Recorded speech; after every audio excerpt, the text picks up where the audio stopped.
जो मनुष्य सोमवार के दिन इस पावन कथा को पूरी श्रद्धा से सुनता है, उसके जीवन में कभी भी दुख और कष्ट टिक नहीं पाते। क्या आपने कभी सोचा है कि बीमारी, कलह और अशांति क्यों घर में डेरा डाल लेती है? क्यों कुछ लोगों के घर में हमेशा सुख शांति बनी रहती है, जबकि कुछ के घर में दुख का पहाड़ टूट पड़ता है? क्या केवल भाग्य ही सब कुछ तय करता है, या हमारी भक्ति और कर्म भी कुछ महत्व रखते हैं? आज का यह सोमवार केवल एक सामान्य दिन नहीं है, ये वो पवित्र दिन है जब स्वयं देवाधिदेव महादेव अपने भक्तों की पुकार सुनते हैं और उनके कष्टों को हरते हैं। शास्त्रों में कहा गया है कि सोमवार के दिन जो मनुष्य सच्चे मन से भगवान शिव की आराधना करता है और उनकी कथा सुनता है, उसके घर में लक्ष्मी का वास होता है और रोग, शोक, भय सब नष्ट हो जाते हैं। नस्सी मुनियों ने कहा है कि सोमवार का दिन चंद्रदेव को समर्पित है और चंद्रमा भगवान शिव के मस्तक पर विराजमान है। इसीलिए सोमवार के दिन शिव पूजा का विशेष महत्व है। जो व्यक्ति नियमित रूप से सोमवार का व्रत रखता है, उसके ऊपर भगवान शिव की विशेष कृपा बनी रहती है। उसके घर में कभी भी अन्न, धन और संतान का अभाव नहीं होता। आज की यह कथा केवल कोई कहानी नहीं है, यह एक ऐसे भक्त की सत्य घटना है जिसने अपने जीवन की सबसे बड़ी परीक्षा में भी भोलेनाथ का दामन नहीं छोड़ा और महादेव ने भी उसे अपनी शरण से कभी दूर नहीं किया। इस कथा में आपको मिलेगी भक्ति की शक्ति, त्याग की महिमा और शिव कृपा का अपार वैभव। ये कथा है धैर्य की, विश्वास की और अटूट आस्था की। तो आइए अपने मन को शांत करें, नेत्र बंद करें, एक बार ओम नमः शिवाय का जाप करें और इस दिव्य कथा को सुनना प्रारंभ करें। ये कथा है कन्नौज नगरी के एक धनी व्यापारी देवदास और उसकी पत्नी शारदा की अटूट आस्था की। अगर आप भी अपने जीवन में सुख, समृद्धि और स्वास्थ्य चाहते हैं तो इस कथा को पूरा अवश्य सुनें। बहुत पुराने समय की बात है, जब भारतवर्ष की धरती पर धर्म और संस्कृति का डंका बजता था, जब मंदिरों की घंटियां सुबह शाम वातावरण को पवित्र बनाती थीं, उसी समय उत्तर भारत में कन्नौज नाम की एक अत्यंत समृद्ध और सुंदर नगरी हुआ करती थी। वह नगरी केवल एक साधारण शहर नहीं थी, बल्कि उस समय के व्यापार और संस्कृति का सबसे बड़ा केंद्र थी। कन्नौज नगरी की गलियां चौड़ी और साफ सुथरी थीं। दोनों तरफ बड़े बड़े भवन और दुकानें थीं। बाजार में दूर दूर से आए हुए व्यापारी अपना सामान बेचते थे। रेशम के चमकदार कपड़े, सुगंधित मसाले, कीमती रत्न और आभूषण, हाथी दांत की बनी हुई मूर्तियां, चंदन की लकड़ी और न जाने क्या क्या। बाजार में इतनी रौनक रहती थी कि लगता था मानो कोई उत्सव चल रहा हो। नगरी के मध्य में एक विशाल राजमहल था, जहां का राजा बहुत ही न्यायप्रिय और धर्मपरायण था। राजा अपनी प्रजा का बहुत ध्यान रखता था। उसके राज्य में कोई भूखा नहीं सोता था। गरीबों के लिए अन्न भंडार थे और बीमारों के लिए निशुल्क चिकित्सालय। लोग बहुत खुश और संतुष्ट थे। नगरी के पूर्वी छोर पर मंदिरों की एक लंबी पंक्ति थी। भगवान विष्णु का मंदिर, माता लक्ष्मी का मंदिर, हनुमान जी का मंदिर और सबसे भव्य और प्राचीन था भगवान शिव का मंदिर। ये शिव मंदिर सैकड़ों साल पुराना था। कहते हैं कि इस मंदिर का निर्माण किसी महान संत ने करवाया था और यहाँ का शिवलिंग स्वयंभू था, अर्थात अपने आप प्रकट हुआ था। मंदिर की दीवारें सफेद संगमरमर की थीं, जिन पर भगवान शिव की विभिन्न लीलाओं की नक्काशी की गई थी। एक तरफ शिव पार्वती का विवाह दिखाया गया था, तो दूसरी तरफ समुद्र मंथन के समय भगवान शिव का विषपान करना, तीसरी दीवार पर त्रिपुरासुर वध और चौथी पर शिव तांडव। ये नक्काशी इतनी सुंदर और जीवंत थी कि देखने वाला मंत्रमुग्ध हो जाता था। मंदिर के गर्भगृह में एक विशाल शिवलिंग था जो काले पत्थर का बना हुआ था। उस शिवलिंग पर हर समय जल की धारा बहती रहती थी। मंदिर में घंटे और घड़ियाल लटके हुए थे, जिनकी आवाज दूर दूर तक सुनाई देती थी। हर सुबह और शाम आरती होती थी। सोमवार के दिन तो यहाँ इतनी भीड़ होती थी कि मंदिर के बाहर की सड़क तक भक्तों की कतार लग जाती थी। इसी कन्नौज नगरी में बाजार के पास एक बहुत बड़ी और भव्य हवेली थी। यह हवेली नगर के सबसे धनी व्यापारी देवदास की थी। हवेली 2 मंजिला थी और उसके चारों ओर ऊंची दीवारें थीं। मुख्य द्वार बहुत बड़ा था, जिस पर लकड़ी की सुंदर नक्काशी की गई थी। द्वार पर दोनों तरफ 2 बड़े दीपक खंभे थे, जो शाम को रोशन किए जाते थे। हवेली के अंदर एक विशाल आंगन था। आंगन के बीचों बीच एक संगमरमर का फव्वारा था जिसमें हर समय पानी चलता रहता था। आंगन के चारों ओर कमरे थे। नीचे की मंजिल पर बैठक, भोजन कक्ष, रसोई और नौकरों के कमरे थे। ऊपर की मंजिल पर देवदास और उसके परिवार के कमरे थे। हर कमरे में महंगे फर्नीचर, रेशमी पर्दे और दीवारों पर सुंदर चित्र लगे हुए थे। हवेली के पीछे एक बहुत बड़ा गोदाम था जहां देवदास का व्यापारिक सामान रखा जाता था। अनाज की बोरियां, कपड़े की गठरियां, मसालों के बड़े बड़े डिब्बे और ना जाने क्या क्या। देवदास के पास दर्जनों बैलगाड़ियां थीं जो उसका माल एक शहर से दूसरे शहर ले जाती थी। देवदास का व्यापार बहुत विस्तृत था। वह कन्नौज से अनाज, मसाले और कपड़े खरीदता और उन्हें दूर दूर के प्रांतों में बेचता। उसके व्यापारिक संबंध राजस्थान, गुजरात, बंगाल और दक्षिण भारत तक फैले हुए थे। हर महीने उसके काफिले विभिन्न दिशाओं में जाते और वापस आते रहते थे। देवदास इतना धनी था कि उसके घर में सोने चांदी की कमी नहीं थी। देवदास की उम्र लगभग 42 वर्ष की थी। वह मध्यम कद का, गोरे रंग का और सुंदर व्यक्तित्व वाला आदमी था। उसकी मूछें तनी हुई थीं और सिर के बाल अभी भी घने और काले थे। वह हमेशा साफ सुथरे और महंगे कपड़े पहनता था। उसकी तर्जनी में सोने की अंगूठी और गले में मोतियों की माला हमेशा रहती थी। देवदास स्वभाव से बहुत शांत और गंभीर व्यक्ति था।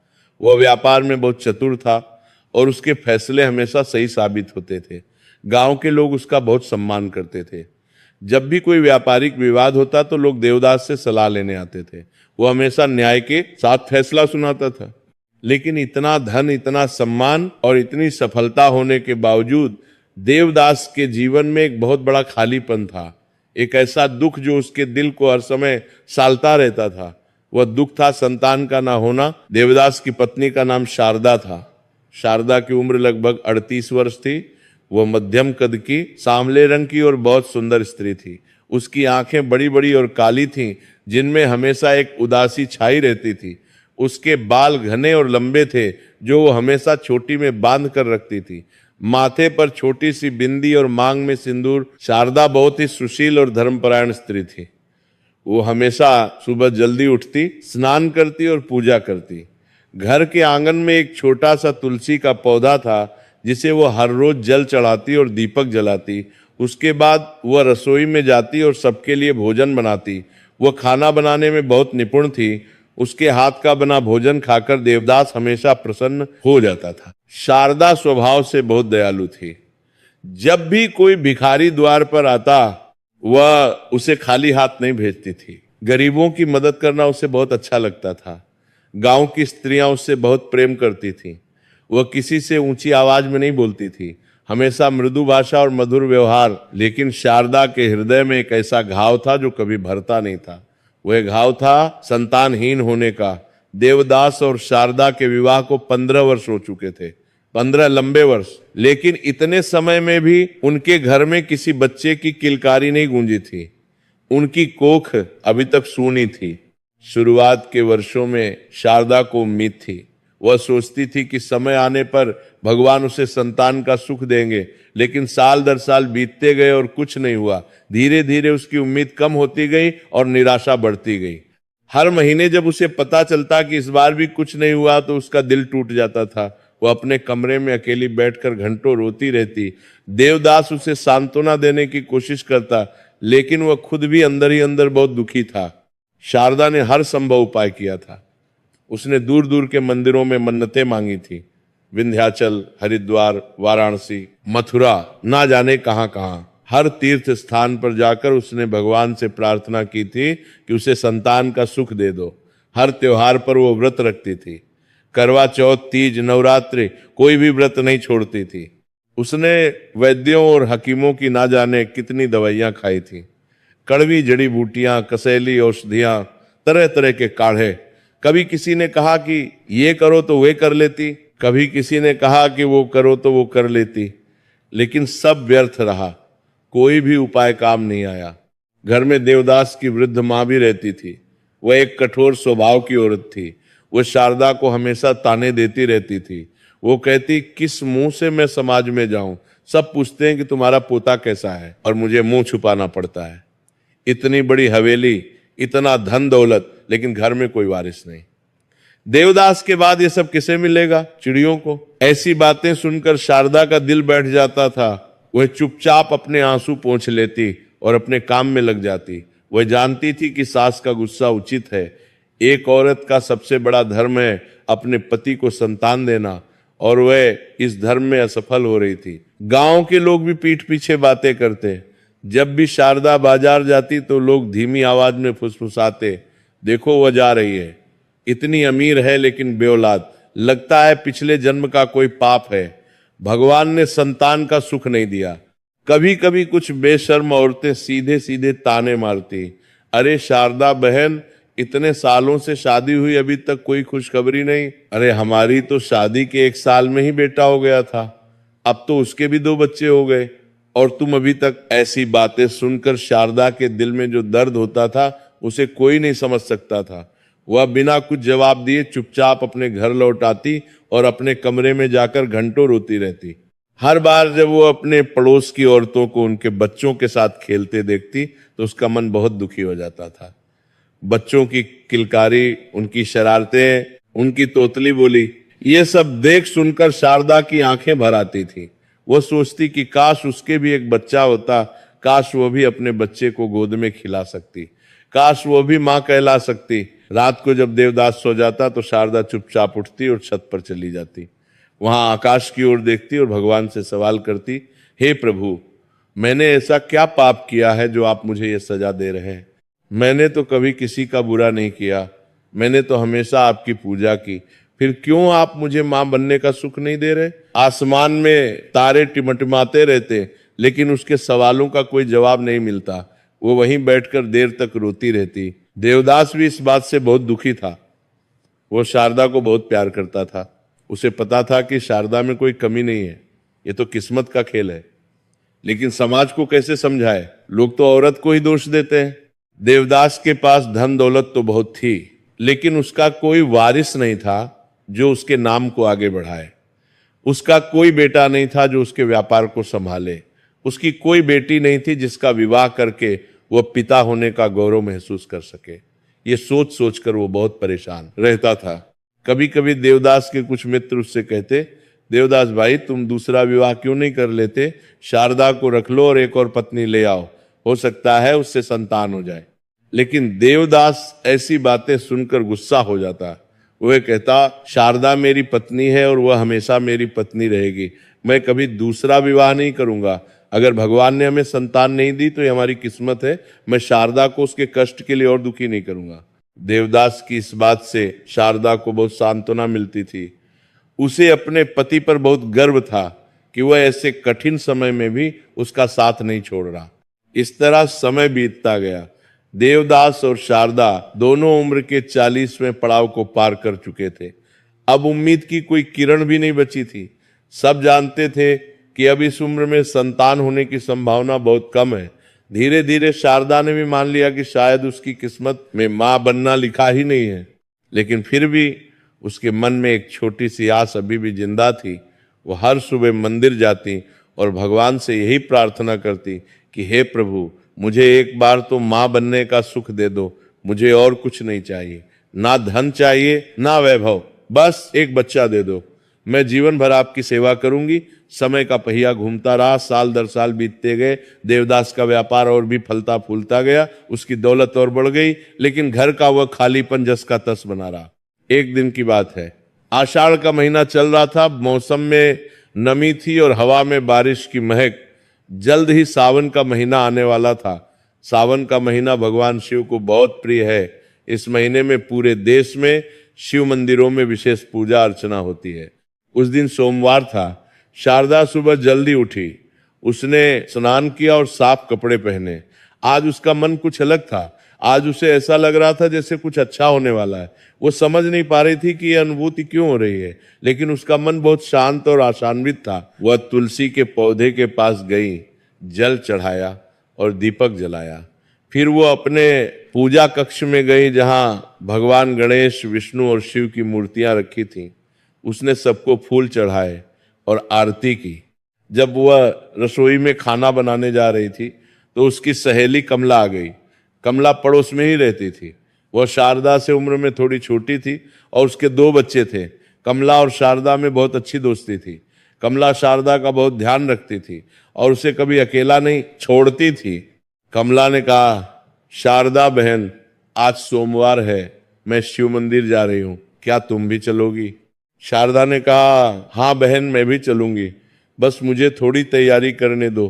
कमला ने कहा, ठीक है बहन, और हाँ एक बात बताऊं, मैंने सुना है कि सावन के महीने में हर सोमवार को भगवान शिव की पूजा करने से हर मनोकामना पूरी होती है। विशेष रूप से जो स्त्रियां संतान की इच्छा रखती हैं उन्हें सोमवार का व्रत रखना चाहिए। ये बात सुनकर शारदा का दिल तेजी से धड़कने लगा। उसने पूछा, सच कह रही हो कमला, सोमवार के व्रत से संतान प्राप्ति होती है? कमला ने कहा, हाँ बहन, मैंने अपनी बुआ से सुना था।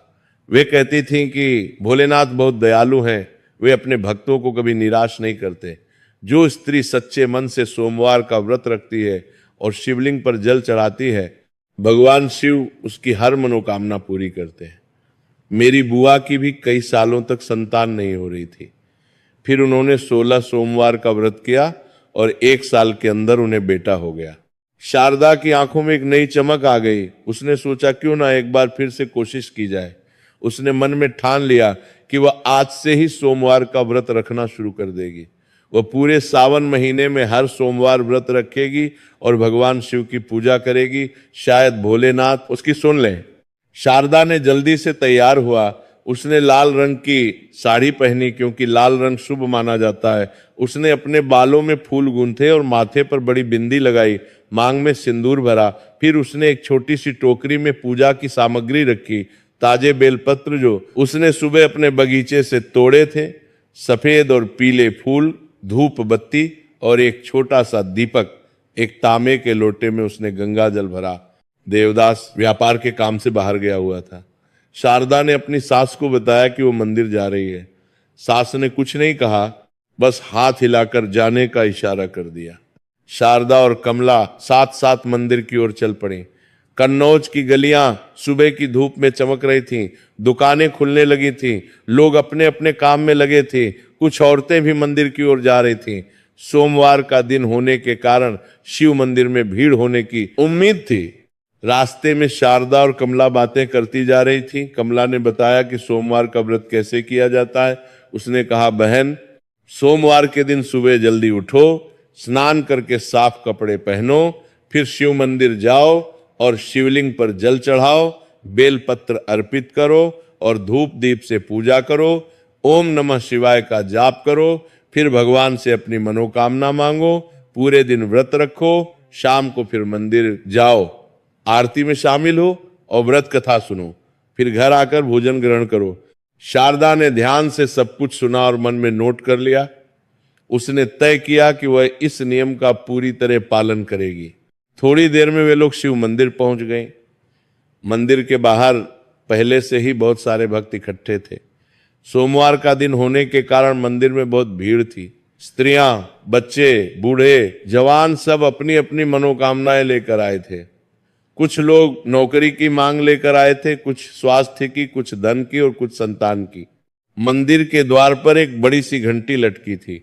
हर भक्त अंदर जाते समय उस घंटी को बजाता था। घंटी की आवाज पूरे मंदिर में गूंजती थी। मंदिर के अंदर धूप की सुगंध फैली हुई थी। दीपकों की रोशनी में पूरा गर्भगृह जगमगा रहा था। शारदा और कमला ने जूते बाहर उतारे और धीरे धीरे कतार में खड़े होकर अपनी बारी का इंतजार करने लगे। कतार लंबी थी और धीरे धीरे आगे बढ़ रही थी। शारदा के हाथ में पूजा की टोकरी थी और मन में एक नई उम्मीद। आधे घंटे बाद उनकी बारी आई। शारदा ने आगे बढ़कर शिवलिंग के दर्शन किए। वह विशाल काला शिवलिंग बहुत ही भव्य और तेजस्वी लग रहा था। उस पर पहले से ही सैकड़ों बेलपत्र और फूल चढ़े हुए थे। जलहरी में पानी भरा हुआ था जो धीरे धीरे बह रहा था। शारदा ने बड़ी श्रद्धा से अपने लोटे का जल शिवलिंग पर चढ़ाया। उसने एक एक बेलपत्र अर्पित किए। कुल 3 बेलपत्र उसने चढ़ाए, क्योंकि कहा जाता है कि 3 बेलपत्र भगवान शिव के त्रिशूल के 3 फलकों का प्रतीक है। फिर उसने फूल माला चढ़ाई और धूप बत्ती जलाकर शिवलिंग के सामने रख दी। फिर शारदा ने आंखें बंद करके हाथ जोड़े, उसने मन ही मन प्रार्थना करना शुरू किया। उसकी प्रार्थना दिल की गहराइयों से निकल रही थी। हे महादेव, हे भोलेनाथ, हे कैलाशपति, हे नीलकंठ, मैं आपकी शरण में आई हूं। आप त्रिलोकनाथ हैं, आप सबके पालनहार हैं, आप जगत के स्वामी हैं। मैं आपकी एक छोटी सी दासी हूं। प्रभु, मेरी झोली आज तक खाली है। मुझे संतान सुख नहीं मिला। 15 वर्ष हो गए मेरी शादी को, लेकिन आज तक मैं मां नहीं बन पाई। लोग मुझे बाज कहते हैं, मेरी सास मुझे ताने देती है, समाज में मेरा कोई सम्मान नहीं है, मैं हर जगह शर्मिंदा होती हूं। लेकिन प्रभु, मैं जानती हूं कि आप करुणा के सागर हैं, आप पार्वती के पति हैं, आप गणेश और कार्तिकेय के पिता हैं, आप सबका भला चाहते हैं, आपका हृदय बहुत कोमल है। हे शंभो, मुझे भी एक बार मां बनने का सौभाग्य दीजिए, मुझे भी एक बार अपने बच्चे को गोद में लेने का अनुभव करने दीजिए। मैं वचन देती हूं कि अगर मुझे संतान मिली तो मैं जीवन भर आपकी सेवा करूंगी, हर सोमवार को व्रत रखूंगी, गरीबों को भोजन कराऊंगी, आपके नाम पर मंदिर बनवाऊंगी। प्रभु, मैं आज से सोमवार का व्रत रखना शुरू कर रही हूं। मैं नियमित रूप से आपके दर्शन करूंगी और आपकी आराधना करूंगी। बस आप मेरी सुन लीजिए, मुझे निराश मत कीजिए। मुझे निराश मत कीजिए। शारदा की आंखों से आंसू बह रहे थे, उसकी व्यथा सच्ची थी, उसका दर्द गहरा था, उसकी प्रार्थना में इतनी तड़प थी कि शायद पत्थर भी पिघल जाए। वो वहीं शिवलिंग के सामने बैठ गई और देर तक रोती रही। उसके हाथ जुड़े हुए थे और होंठ हिल रहे थे। वो बार बार ओम नमः शिवाय का जाप कर रही थी। मंदिर के पुजारी ने उसे देखा। वो एक वृद्ध ब्राह्मण था जिसका नाम पंडित रामशंकर था। उसने शारदा की हालत देखी तो उसका दिल भी द्रवित हो गया। वो शारदा के पास आया और धीरे से उसके कंधे पर हाथ रखा। बेटी, इतना मत रो, भगवान शिव बहुत दयालु हैं, तुम्हारी प्रार्थना उन तक पहुंच गई होगी, विश्वास रखो। जो सच्चे मन से भोलेनाथ को पुकारता है वे उसे कभी निराश नहीं करते। पुजारी जी की बातों से शारदा को थोड़ा सांत्वना मिली। उसने अपने आंसू पोंछे और खड़ी हो गई। पुजारी जी ने उसे प्रसाद दिया, थोड़ा सा बूरा और तुलसी का पत्ता। शारदा ने श्रद्धा से प्रसाद लिया और अपने हाथ में रख लिया। फिर शारदा और कमला मंदिर से बाहर आ गई। बाहर धूप तेज हो गई थी, लेकिन शारदा के मन में एक शीतलता थी।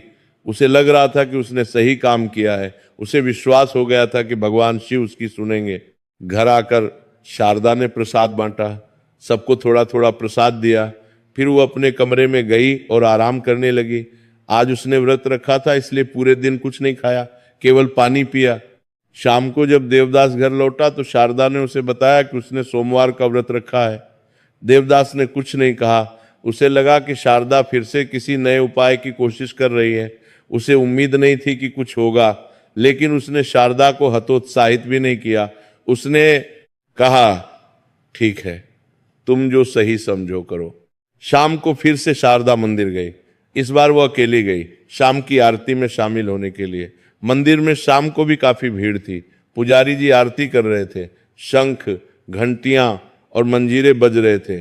पूरा मंदिर भक्ति के रस में डूबा हुआ था। देखे कुछ से बसित कल्परवाती को, बिकारतर को, बराथी को, कारिथी को।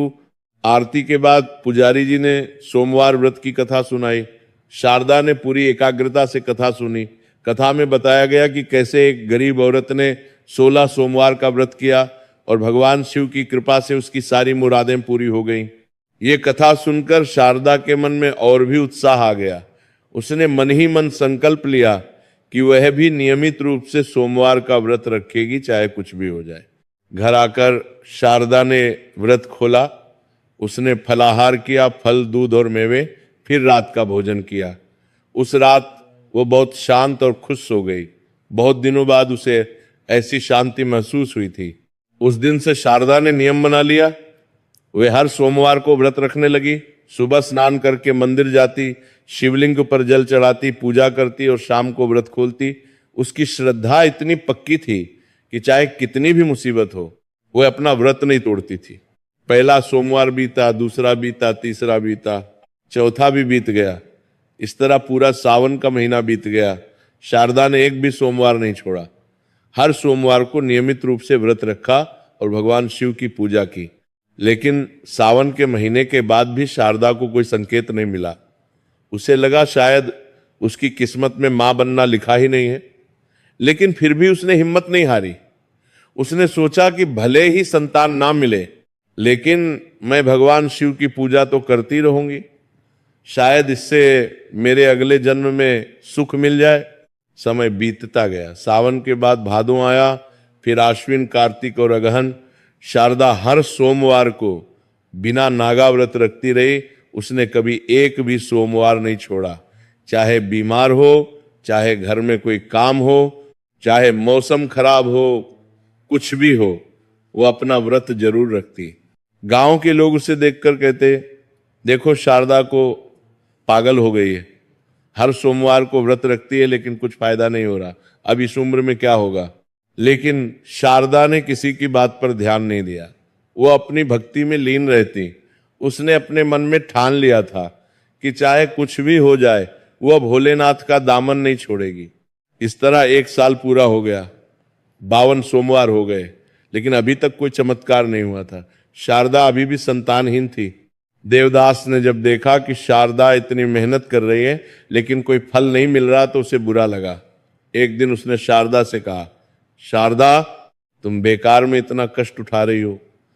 भगवान अगर देना चाहते तो अब तक दे देते। छोड़ो ये सब, अब हमारी उम्र भी ढल रही है, अब संतान की उम्मीद छोड़ दो। लेकिन शारदा ने मना कर दिया। उसने कहा, नहीं स्वामी, मैं अपना व्रत नहीं छोड़ूंगी। भगवान शिव मुझे निराश नहीं करेंगे, मुझे पूरा विश्वास है। मुझे नहीं पता कि कब वे मेरी सुनेंगे, लेकिन मैं उनकी भक्ति करती रहूंगी। देवदास ने कुछ नहीं कहा। उसे लगा कि शारदा की आस्था बहुत पक्की है, शायद यही उसका सहारा है। अगर यह भी छीन लिया तो वो टूट जाएगी। इसीलिए उसने शारदा को आगे कुछ नहीं कहा। दूसरा साल भी बीत गया, तीसरा साल भी चलने लगा। अब तो पूरे गांव में चर्चा होने लगी कि देवदास की पत्नी पागल हो गई है। वो हर सोमवार को व्रत रखती है लेकिन कुछ फायदा नहीं हो रहा। लोग ताने मारते, देखो व्रत करने से क्या होता है, किस्मत में नहीं है तो नहीं मिलेगा। यहां तक कि शारदा की अपनी सास भी कहने लगी, शारदा, अब ये सब छोड़ दो, तुम्हारी उम्र हो गई है, अब कुछ नहीं होगा, बेकार में भगवान के आगे रोती रहती हो। लेकिन शारदा ने किसी की बात पर ध्यान नहीं दिया। वो अपनी भक्ति में लीन रहती। उसने अपने मन में ठान लिया था कि चाहे पूरी दुनिया उसे पागल कहे, वो भगवान शिव की पूजा करती रहेगी। तीसरा साल पूरा होने वाला था, कार्तिक मास आ गया था। शारदा अब तक लगभग 150 से अधिक सोमवार के व्रत कर चुकी थी। उसकी भक्ति में कोई कमी नहीं आई थी। वो पहले की तरह ही नियमित रूप से हर सोमवार को व्रत रखती और मंदिर जाती। एक सोमवार की सुबह की बात है, शारदा हमेशा की तरह मंदिर जाने की तैयारी कर रही थी। उसने नहा धोकर साफ कपड़े पहने और पूजा की सामग्री टोकरी में रखी। लाल रंग की साड़ी पहनी, बालों में फूल गूंथे और माथे पर चंदन का तिलक लगाया। तभी देवदास बाहर से आया। वो बहुत परेशान लग रहा था। उसके चेहरे पर चिंता की गहरी लकीरें थीं। उसकी आंखें लाल थीं जैसे रात भर सोया ना हो। माथे पर पसीने की बूंदें थीं। शारदा ने जब उसे देखा तो उसका दिल बैठ गया। उसने तुरंत पूछा, क्या हुआ स्वामी, आप इतने परेशान क्यों दिख रहे हैं, कोई बुरी खबर आई है क्या? देवदास ने एक लंबी सांस ली। वो पास की चौकी पर बैठ गया और अपने हाथों में सिर पकड़ लिया। फिर धीरे से बोला, शारदा, बहुत बड़ी मुसीबत आ गई है, बहुत बड़ी। शारदा के हाथ से पूजा की टोकरी छूट गई। वो घबरा कर देवदास के पास गई और पूछा, क्या हुआ, जल्दी बताइए, मुझे डर लग रहा है। देवदास ने कहा, याद है ना तुम्हें, मैंने 2 महीने पहले एक बहुत बड़ा व्यापारिक काफिला पश्चिम की ओर भेजा था। उसमें मेरे 20 बैलगाड़ियां थीं जो अनाज, मसाले और कपड़ों से भरी हुई थी। वो माल राजस्थान और गुजरात में बेचने के लिए जा रहा था। शारदा ने कहा, हाँ मुझे याद है, क्या हुआ उस काफिले को? देवदास की आवाज कांप गई। उसने कहा, वह काफिला लुट गया है शारदा, पूरी तरह से लुट गया। जंगल के रास्ते में डाकुओं ने हमला कर दिया। उन्होंने सारा माल लूट लिया और और मेरे 10 आदमियों को मार डाला, बाकी घायल है। ये सुनते ही शारदा के पैरों तले जमीन खिसक गई, उसे चक्कर आने लगा। वह किसी तरह संभल कर खड़ी रही। उसने पूछा, ये कैसे हो गया? वहां रास्ते में राजा के सैनिक नहीं थे क्या, और कितना नुकसान हुआ? देवदास ने कहा, शारदा, वह काफिला मेरी पूरी पूंजी लेकर गया था। उसमें लगभग 10,000 स्वर्ण मुद्राओं का माल था। सब कुछ लुट गया। अब मेरे पास कुछ नहीं बचा। शारदा के मुंह से चीख निकल गई। 10,000 स्वर्ण मुद्राएं, ये तो बहुत बड़ी रकम थी। इतने में तो पूरा गांव खरीदा जा सकता था। उसने पूछा, लेकिन स्वामी, आपके पास और भी तो धन है, गोदाम में माल है, हवेली है। देवदास ने सिर हिलाया, उसकी आंखों में आंसू आ गए।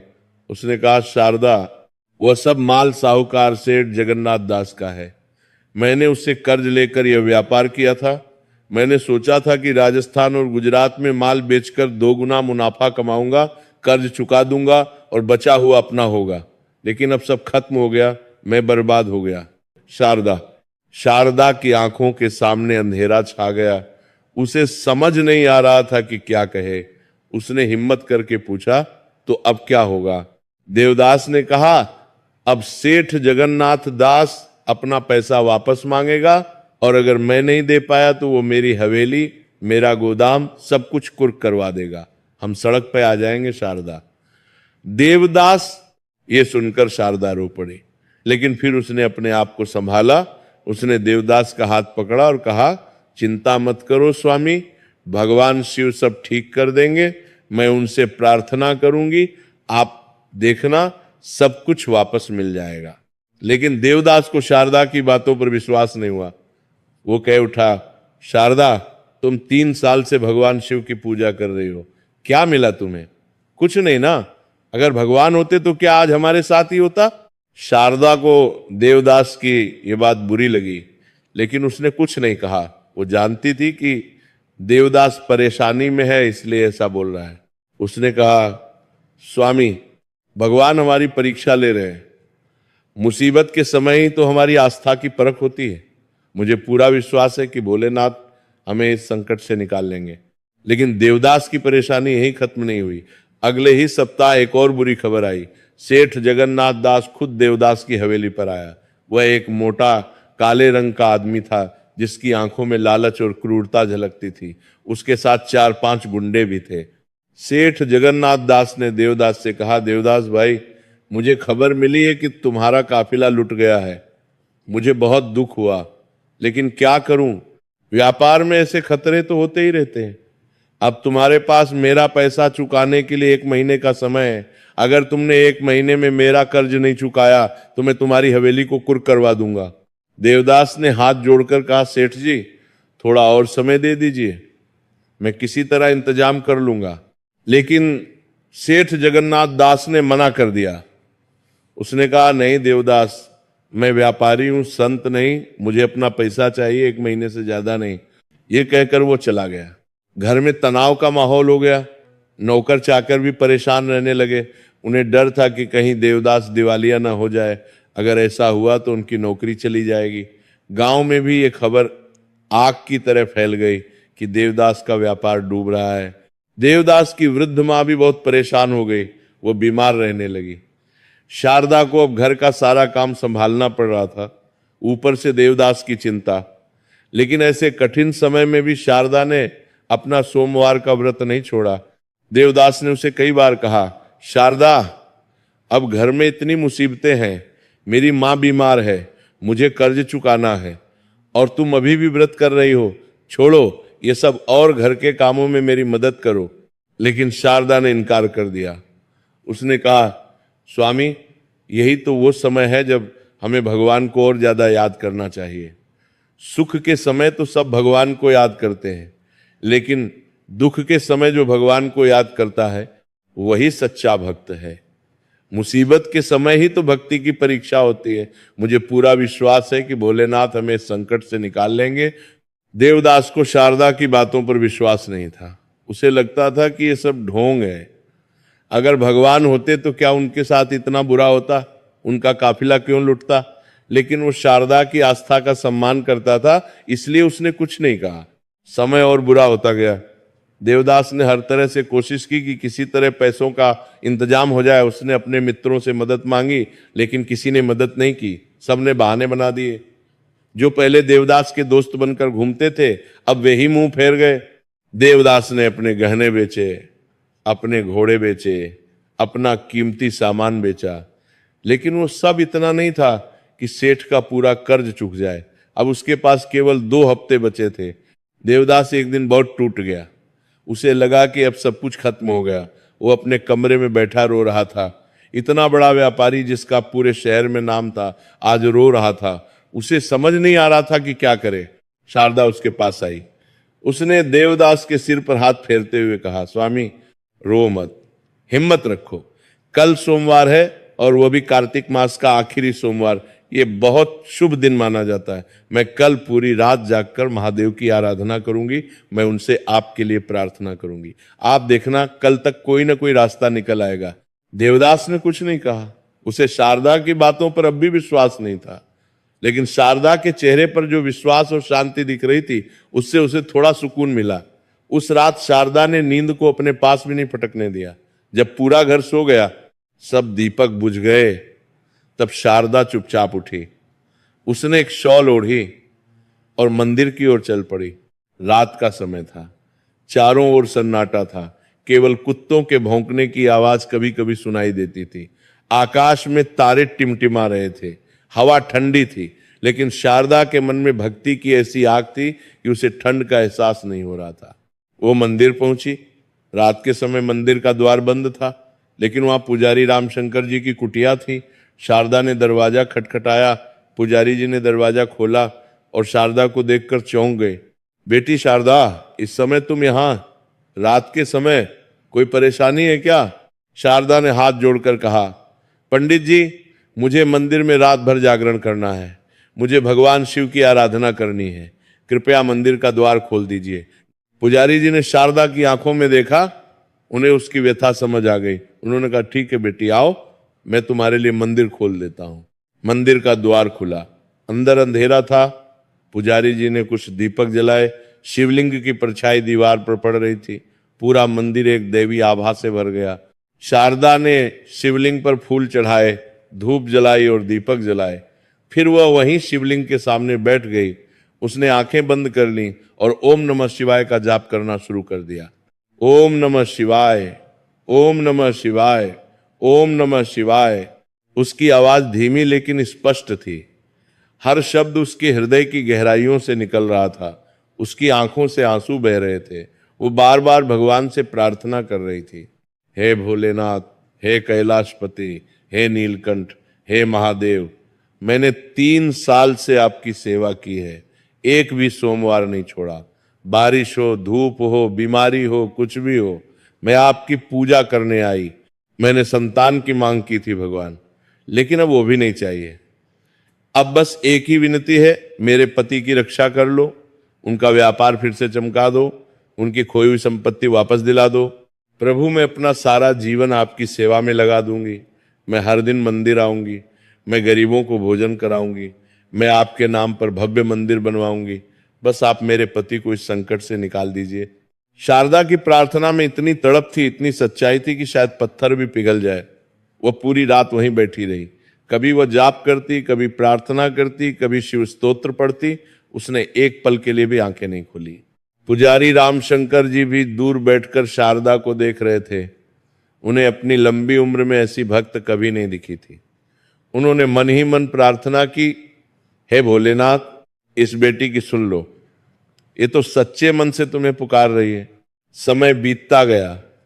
आधी रात हो गई, फिर 3 बजे, फिर 4 बजे। सुबह होने वाली थी। मंदिर में अभी भी शारदा बैठी थी। उसकी आंखें बंद थी और वह ध्यान में लीन थी। तभी अचानक मंदिर की घंटी बजी। शारदा ने आंखें खोली। उसने देखा कि मंदिर में एक वृद्ध साधु खड़े हैं। वे बहुत ही तेजस्वी दिख रहे थे। उनके लंबे सफेद बाल और दाढ़ी थी। माथे पर त्रिपुंड और गले में रुद्राक्ष की माला। उनके हाथ में एक त्रिशूल था। शारदा ने तुरंत खड़े होकर साधु को प्रणाम किया।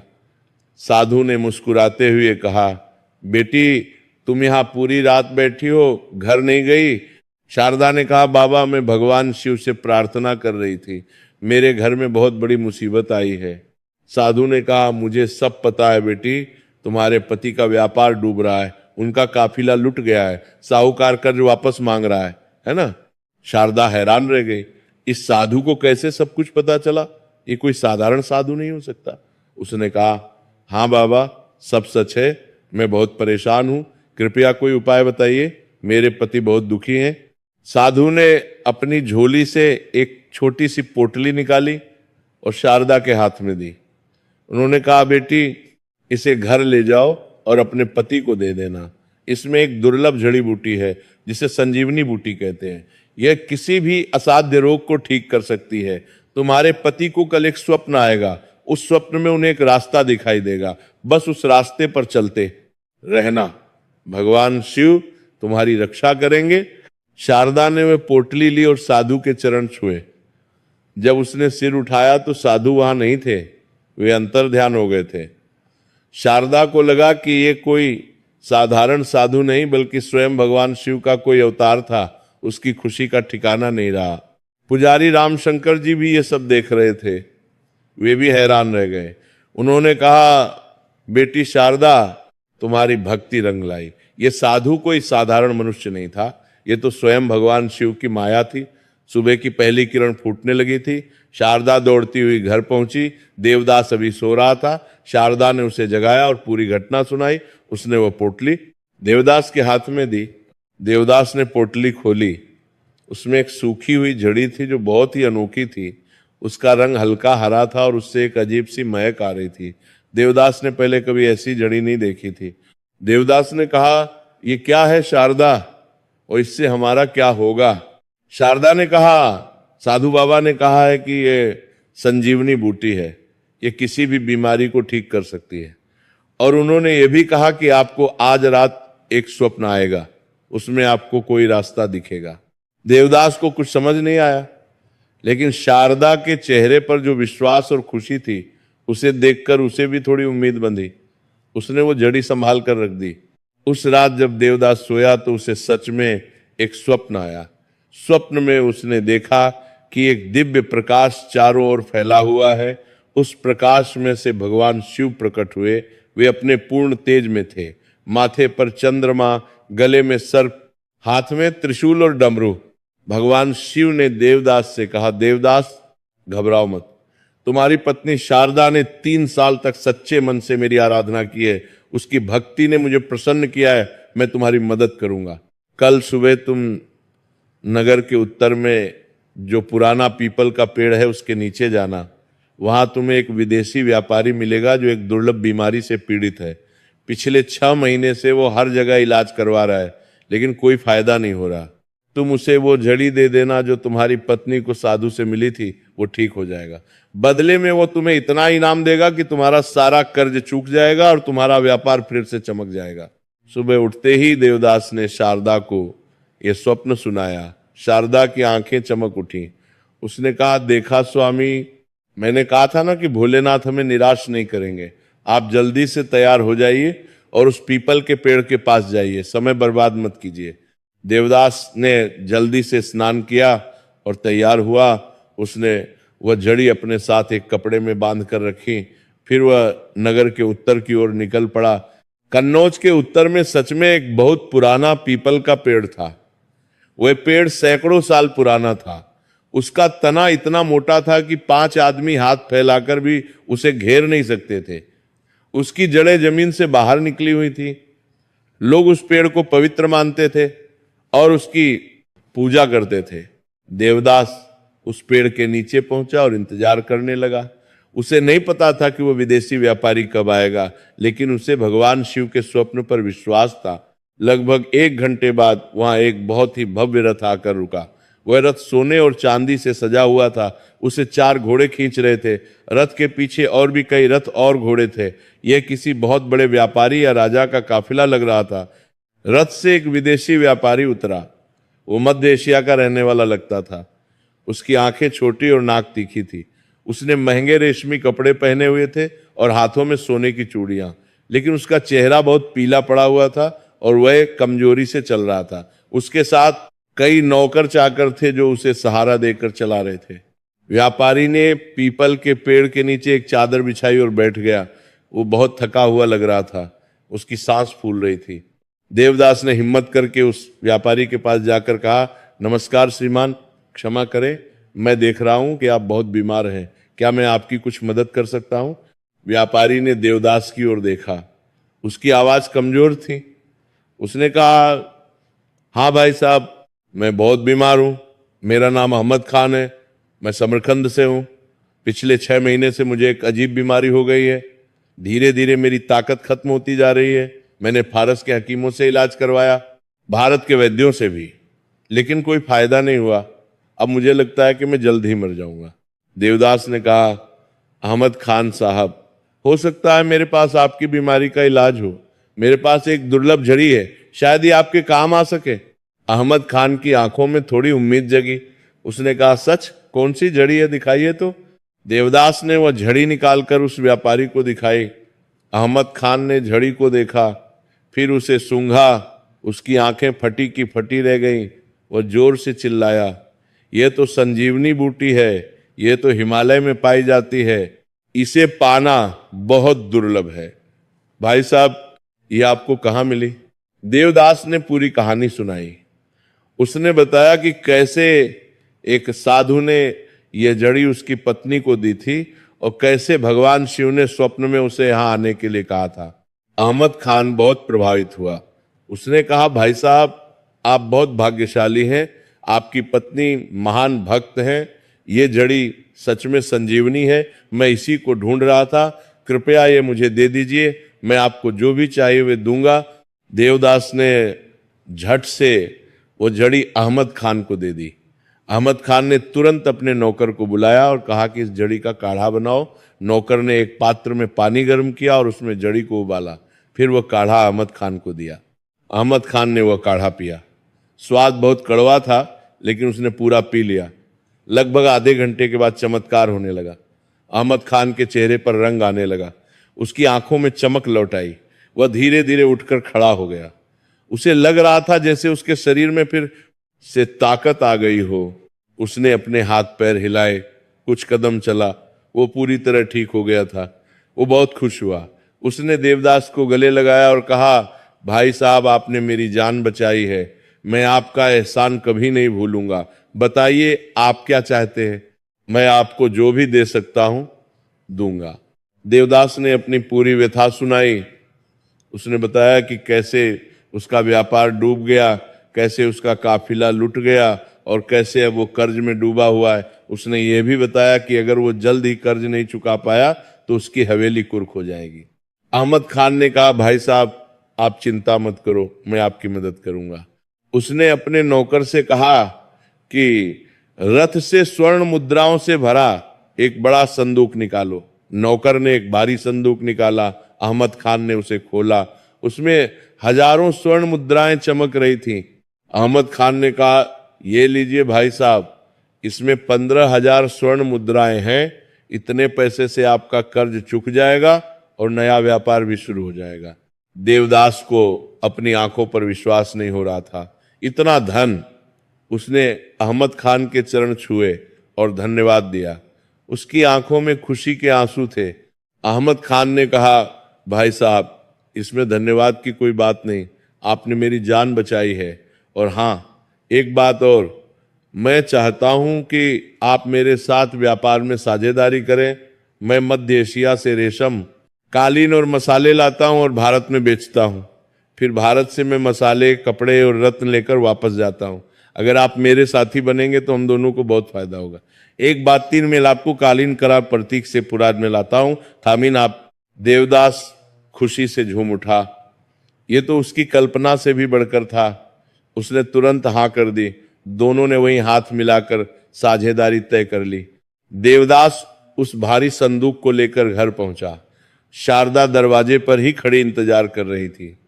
जब उसने सोने का संदूक देखा तो उसकी आंखों में खुशी के आंसू आ गए। उसने तुरंत अपने पूजा कक्ष में जाकर भगवान शिव को धन्यवाद दिया। उसने दीपक जलाए, धूप जलाई और आरती की। देवदास ने उसी दिन सेठ जगन्नाथ दास को बुलाया और उसका सारा कर्ज चुका दिया। सेठ की आंखें फटी की फटी रह गईं। उसे समझ नहीं आ रहा था कि देवदास के पास अचानक इतना धन कहां से आ गया। गांव वालों को भी बड़ा अचंभा हुआ। जो लोग कह रहे थे कि देवदास बर्बाद हो जाएगा, अब वे ही उसकी तारीफ करने लगे।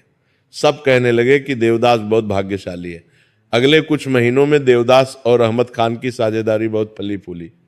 अहमद खान हर 3 महीने में एक बार कन्नौज जाता और माल लेकर जाता। देवदास का व्यापार पहले से भी ज्यादा बढ़ गया। उसकी गिनती अब देश के सबसे बड़े व्यापारियों में होने लगी। देवदास की हवेली में फिर से रौनक लौट आई। नए नौकर चाकर रखे गए। गोदाम में माल से भरा रहता। देवदास ने अपनी हवेली का विस्तार भी करवाया, नए कमरे बनवाए, बगीचा लगवाया और एक सुंदर फव्वारा भी लगवाया। शारदा बहुत खुश थी। उसकी भक्ति रंग लाई थी। वह हर सोमवार को नियमित रूप से व्रत रखती रही। उसने एक नियम बना लिया था कि हर सोमवार को वो गरीबों को भोजन कराती थी। वो बाजार से अनाज, सब्जी और फल खरीदती और अपने हाथ से खाना बनाती, फिर गांव के गरीब लोगों को बुलाकर भोजन कराती। लेकिन सबसे बड़ा चमत्कार अभी बाकी था। उसी साल फाल्गुन मास में एक दिन शारदा ने महसूस किया कि उसकी तबीयत कुछ अजीब हो रही है। उसे उल्टी जैसा लग रहा था और चक्कर आ रहे थे। सुबह उठते ही उसका मन मिथली करने लगता। उसे कुछ खाने का मन नहीं करता था। पहले तो उसने सोचा कि शायद कुछ गलत खा लिया होगा, लेकिन जब ये लक्षण लगातार 1 हफ्ते तक रहे तो उसे शक हुआ। उसका मन एक अजीब सी उम्मीद से भर गया। लेकिन उसने अपने मन को समझाया कि नहीं, यह संभव नहीं है। इतने साल बाद कैसे हो सकता है। शारदा की सहेली कमला ने जब ये देखा तो उसने कहा, शारदा बहन, तुम वैद्य जी को बुलाओ, तुम्हारी तबीयत ठीक नहीं लग रही। शारदा ने वैद्य जी को बुलाया। वैद्य जी गांव के सबसे अनुभवी चिकित्सक थे। उन्होंने शारदा की नाड़ी देखी, फिर उसकी आंखें देखी, फिर कुछ सवाल पूछे। फिर वैद्य जी के चेहरे पर मुस्कान आ गई। उन्होंने देवदास को बुलाया और कहा, बधाई हो देवदास जी, बहुत बधाई हो, आपके घर में खुशखबरी है, शारदा गर्भवती है। यह सुनते ही पूरी हवेली में सन्नाटा छा गया। फिर अचानक खुशी की लहर दौड़ गई। देवदास को अपने कानों पर विश्वास नहीं हो रहा था।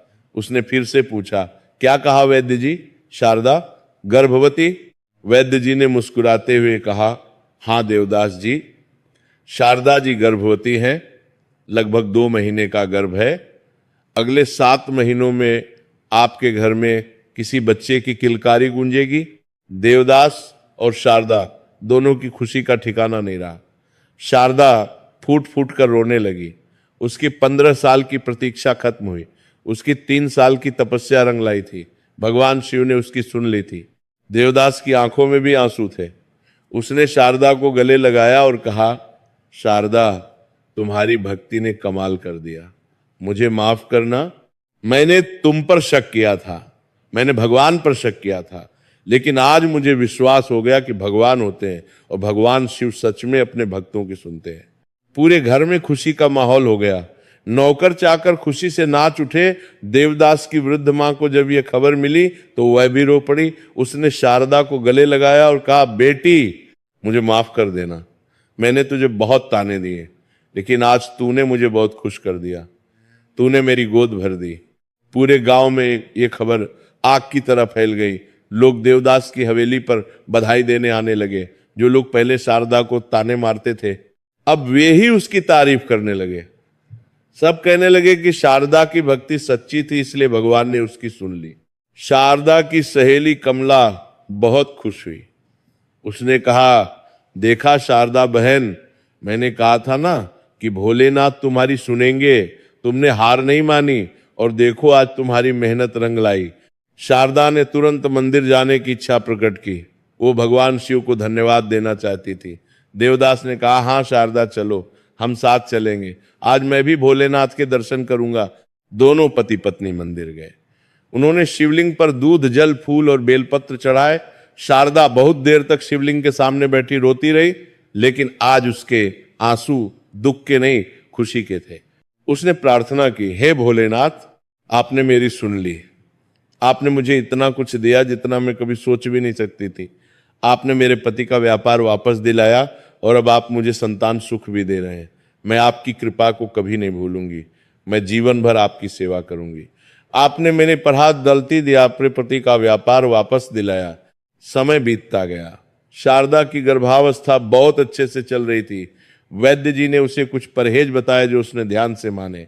देवदास ने शारदा का पूरा ध्यान रखा। उसे अच्छा खाना, फल और दूध दिया जाता। घर के किसी भी काम में उससे मेहनत नहीं करवाई जाती। 9 महीने बाद कार्तिक मास की एक शुभ रात को शारदा ने एक सुंदर और स्वस्थ बेटे को जन्म दिया। बच्चा बहुत सुंदर था। गोरा रंग, बड़ी बड़ी आंखें और गुलाबी होंठ। जैसे ही बच्चे ने जन्म लिया, उसने जोर से रोना शुरू किया। उसकी आवाज पूरी हवेली में गूंज उठी। देवदास की खुशी का कोई ठिकाना नहीं रहा। उसने अपने बेटे को गोद में लिया और उसके माथे को चूमा। उसकी आंखों में आंसू थे। उसने कहा, शारदा देखो हमारा बेटा कितना सुंदर है, ये सब भोलेनाथ की कृपा है। पूरी हवेली में जश्न का माहौल था। देवदास ने पूरे गांव में मिठाई बांटी, गरीबों को दान दिया, मंदिर में भंडारा करवाया जहां हजारों लोगों ने भोजन किया। बच्चे का नामकरण संस्कार बहुत धूमधाम से हुआ। शारदा ने बच्चे का नाम रखा शिव कुमार, क्योंकि वो बच्चा भगवान शिव की कृपा से ही उसकी गोद में आया था। शिव कुमार बहुत शांत और सुंदर बच्चा था। वह कम रोता था और हमेशा मुस्कुराता रहता था। देवदास और शारदा उससे बहुत प्यार करते थे, हर समय उसके पास रहते। शारदा ने अपना वादा निभाया। उसने बच्चे के होने के बाद भी सोमवार का व्रत रखना जारी रखा। वह जीवन भर हर सोमवार को व्रत रखती रही और भगवान शिव की पूजा करती रही। उसने एक नियम बना लिया था कि हर सोमवार को वह गरीबों को भोजन कराती थी। कभी कभी तो सोमवार के बाद से अधिक लोग उसके यहाँ भोजन करने आते। देवदास का व्यापार दिन दूनी रात चौगुनी तरक्की करता गया। अहमद खान के साथ उसकी साझेदारी बहुत सफल रही। उसकी गिनती अब देश के सबसे अमीर व्यापारियों में होने लगी। उसके पास अब सैकड़ों बैलगाड़ियां थी और दर्जनों गोदाम। लेकिन इतना सब कुछ होने के बावजूद वो कभी घमंडी नहीं हुआ। उसे हमेशा याद रहता था कि ये सब भगवान शिव की कृपा से ही मिला है। शिव कुमार बड़ा होकर बहुत गुणवान युवक बना। उसमें अपनी माँ की भक्ति और अपने पिता की व्यापारिक बुद्धि दोनों थी। वो बचपन से ही बहुत होशियार और समझदार था। उसने अच्छी शिक्षा प्राप्त की। उसने संस्कृत, गणित और व्यापार के सभी गुण सीखे। जब शिव कुमार 20 साल का हुआ तो देवदास ने उसे अपने व्यापार में शामिल किया। शिव कुमार बहुत मेहनती और ईमानदार था। उसने व्यापार को और भी आगे बढ़ाया। उसने नए बाजार खोजे और नए व्यापारिक संबंध स्थापित किए। शिव कुमार ने भी अपनी माँ की परंपरा को आगे बढ़ाया। वो अभी हर सोमवार को व्रत रखने लगा। वह मंदिर जाता और भगवान शिव की पूजा करता। उसे पूरा विश्वास था कि भगवान शिव ही उसके परिवार के रक्षक हैं। एक दिन की बात है, शिव कुमार अब 25 साल का हो गया था। वो अपनी माँ से पूछता है, माँ तुमने इतनी तपस्या क्यों की? 3 साल तक लगातार व्रत रखना ये तो बहुत कठिन था। तुम्हें कैसे पता था कि भगवान शिव तुम्हारी सुनेंगे? शारदा, जो अब 61 साल की हो गई थी, मुस्कुराते हुए बोली, बेटा भक्ति में शक की कोई जगह नहीं होती। जब तुम पूरे मन से, सच्चे हृदय से किसी किसी को पुकारते हो तो वह जरूर सुनता है। भगवान शिव तो अवघड़दानी है। वे अपने भक्तों को कभी निराश नहीं करते, लेकिन उनकी परीक्षा भी बहुत कठिन होती है। वे देखते हैं कि तुम्हारी भक्ति सच्ची है या दिखावा। बेटा मैंने 3 साल तक लगातार व्रत रखा। कभी कभी तो मुझे लगता था कि शायद कुछ नहीं होगा। लोग ताने मारते थे। तुम्हारी दादी भी कहती थी कि मैं पागल हो गई हूं। तुम्हारे पिता को भी शक होने लगा था, लेकिन मैंने हार नहीं मानी। मैं जानती थी कि भगवान शिव मुझे देख रहे हैं। वे मेरी परीक्षा ले रहे हैं। वे देखना चाहते थे कि मेरी भक्ति कितनी पक्की है। और जब उन्हें विश्वास हो गया कि मैं सच्चे मन से उन्हें पुकार रही हूं, तब उन्होंने मुझे इतना कुछ दिया कि मैं कभी सोच भी नहीं सकती थी। बेटा मैंने तो केवल संतान मांगी थी, लेकिन भोलेनाथ ने मुझे क्या दिया? पहले तुम्हारे पिता का व्यापार वापस दिलाया, फिर तुम्हें दिया। और इतना ही नहीं, आज हमारे पास इतना धन है, इतना सम्मान है। ये सब भगवान शिव की कृपा है। शिव कुमार को अपनी माँ की बातें समझ आ गई। उसने कहा, माँ तुम्हारी कहानी बहुत प्रेरणादायक है। मैं भी जीवन भर भगवान शिव की भक्ति करूंगा और मैं अपने बच्चों को भी ये कहानी सुनाऊंगा। शारदा ने कहा, हाँ बेटा, ये कहानी पीढ़ी दर पीढ़ी चलनी चाहिए ताकि लोगों को पता चले कि भगवान शिव कितने दयालु हैं, सोमवार के व्रत की कितनी महिमा है। समय बीतता गया। शिव कुमार का विवाह हुआ एक सुशील कन्या से। उसकी पत्नी का नाम पार्वती था। पार्वती भी बहुत धर्मपरायण थी। शारदा ने उसे भी सोमवार व्रत का महत्व बताया। पार्वती ने भी सोमवार का व्रत रखना शुरू कर दिया। कुछ वर्षों बाद शिव कुमार के भी 2 बच्चे हुए, एक बेटा और एक बेटी। इस तरह देवदास का वंश आगे बढ़ा। घर में फिर से बच्चों की किलकारी गूंजने लगी। देवदास और शारदा दोनों बूढ़े हो गए।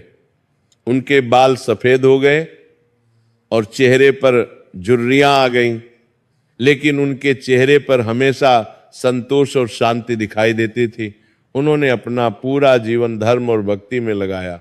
देवदास ने अपने धन का बहुत सारा हिस्सा धर्मार्थ कामों में लगाया। उसने गांव में एक बड़ा कुआं खुदवाया जहां से सभी लोग पानी भर सकते थे।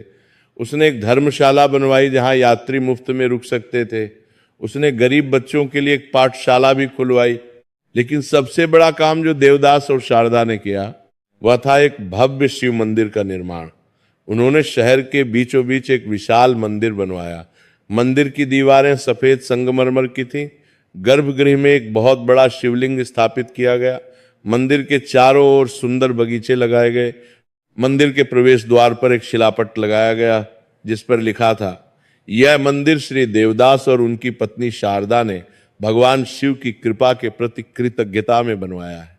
मंदिर की दीवार पर शारदा की पूरी कहानी उकेरी गई। कैसे उसने 3 साल तक सोमवार का व्रत रखा, कैसे भगवान शिव ने उसकी परीक्षा ली और कैसे अंत में उसे सब कुछ मिल गया। ये कहानी पढ़कर हर आने वाले भक्त को प्रेरणा मिलती थी।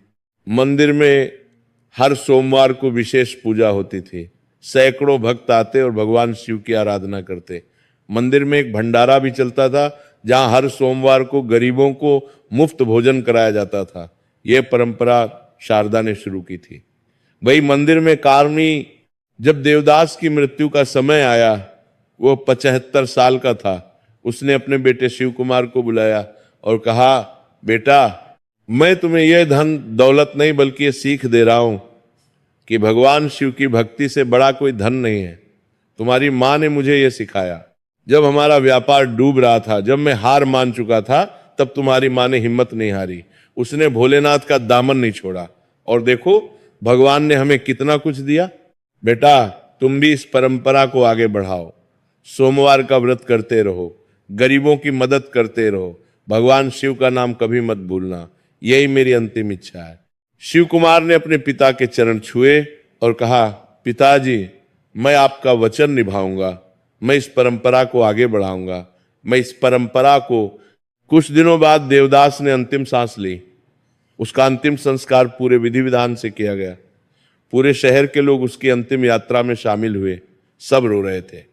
देवदास एक महान व्यापारी ही नहीं, एक महान इंसान भी था।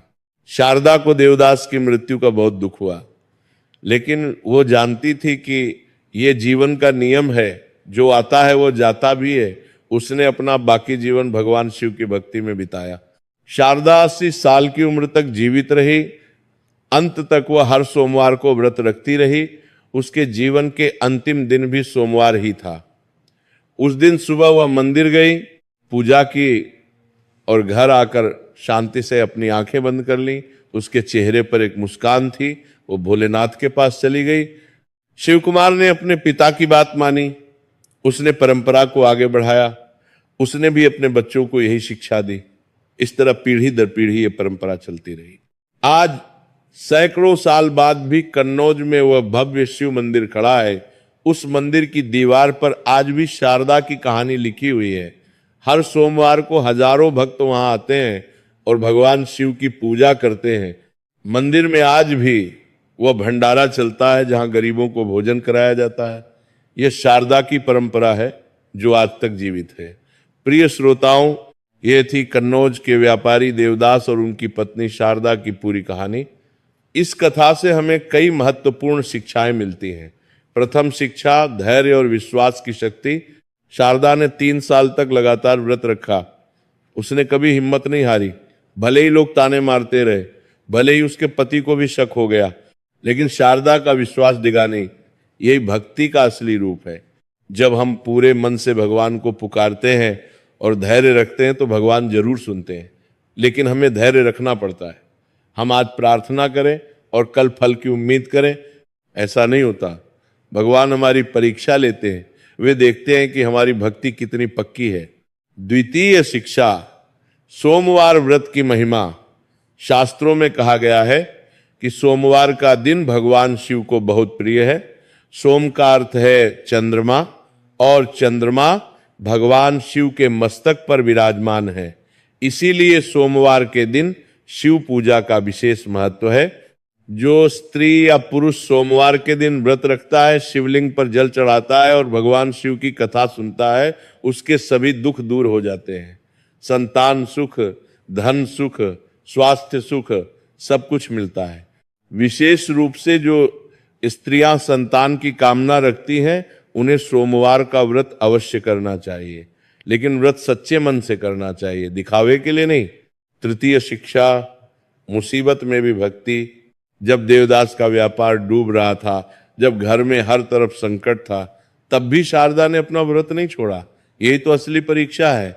सुख के समय तो सब भगवान को याद करते हैं, लेकिन दुख के समय जो भगवान को नहीं छोड़ता, भगवान भी उसका साथ कभी नहीं छोड़ते।